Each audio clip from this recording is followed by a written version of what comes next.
महोदय, क्या हमारे देश का युवा केवल नौकरी पाने के लिए पैदा हुआ है या फिर देश की सबसे बड़ी शक्ति बनकर नया भारत बनाने के लिए?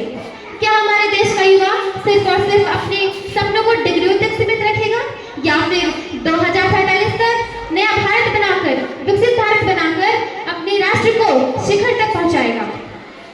क्या हमारी योजनाएं ही हमारे युवाओं के सपनों को पूरी कर सकती है?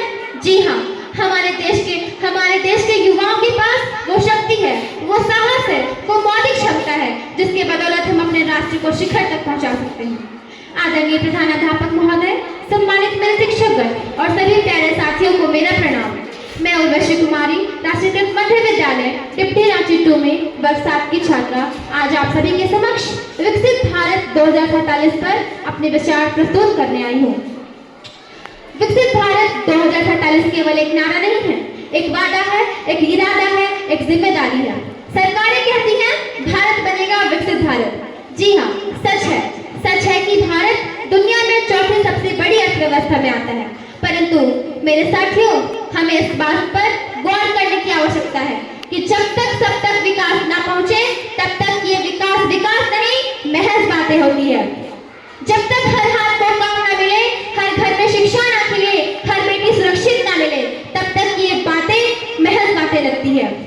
2047 में जब भारत 100 साल का आजाद देश बनेगा, तब उस समय हमारी भूमिका होगी 2047 का सपना आज से अपना कर।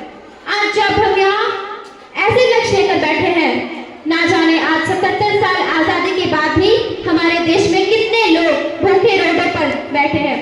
आज जिस समय विकास की बातें महत्वपूर्ण हो जाती है, भारत वह भूमि है जिसने दुनिया को ज्ञान दिया, कभी तक्षशिला, कभी नालंदा, कभी गीता नसार दिया।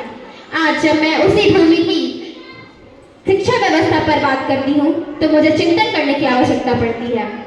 भारत वह भूमि है जिसने दुनिया को आयुर्वेद का ज्ञान दिया। आज जब मैं उसी देश के स्वास्थ्य व्यवस्था की बात करती हूँ तो मुझे चिंतन करने की आवश्यकता पड़ती है। भारत का इतिहास संघर्ष और सहनशीलता का इतिहास रहा है। अब वक्त आ चुका है कि भारत के इतिहास को मान देते हुए, सम्मान देते हुए हम अपनी दृष्टि को भारत के विकास की ओर अपनी दृष्टि मोड़ी जाए। अब वक्त आ चुका है कि भारत के विकास की ओर अपनी दृष्टि मोड़ी जाए। हमारे देश के युवाओं से मैं कहना चाहूंगी कि अब वक्त आ चुका है अपने अंदर भगत सिंह को जगाएं। अब मैं अंततः मैं यही कहकर अपने वाणी को विराम देना चाहूंगी कि किन मूल्यों के केंद्र में थे हम, किन मूल्यों में आकर ठहरे, कि किन मूल्यों के केंद्र में थे हम, किन मूल्यों में आकर ठहरे, किन मूल्यों की छीनी आजादी, किस पर डाले कितने पहरे। ये सब बातें कहनी होगी हमें सिंहासन से, कहना होगा देश नहीं चलता केवल भाषण देने से। धन्यवाद। जय हिंद, जय झारखंड।